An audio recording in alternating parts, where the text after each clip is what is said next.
Ultrasound is a really good tool for assessing foot and ankle injuries. If you play any kind of multi-directional sport, you're likely at some point to sprain your ankle.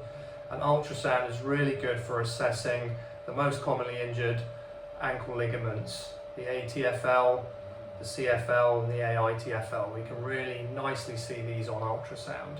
We can also see the ligaments on the inner side of the ankle, the deltoid ligament complex, which is less commonly torn but can be very commonly crushed on an inversion ankle sprain. We can't quite see inside the joint with ultrasound, but we can see around the edges of the joint, and we can see if you've got joint swelling, and we can see if you've got osteophytes on the tibia or the talus, and if that's impinging when you're moving, and whether that needs any kind of intervention. If you're a runner, you might suffer from Achilles tendon problems or plantar fasciopathy. We can really nicely see both of those structures on ultrasound.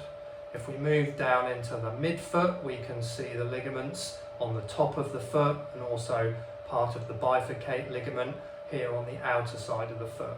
We can see the peroneal tendons very nicely as they come down and insert into the fifth metatarsal and pass underneath the foot. We can also see if there's been any avulsion fractures on various parts of the foot.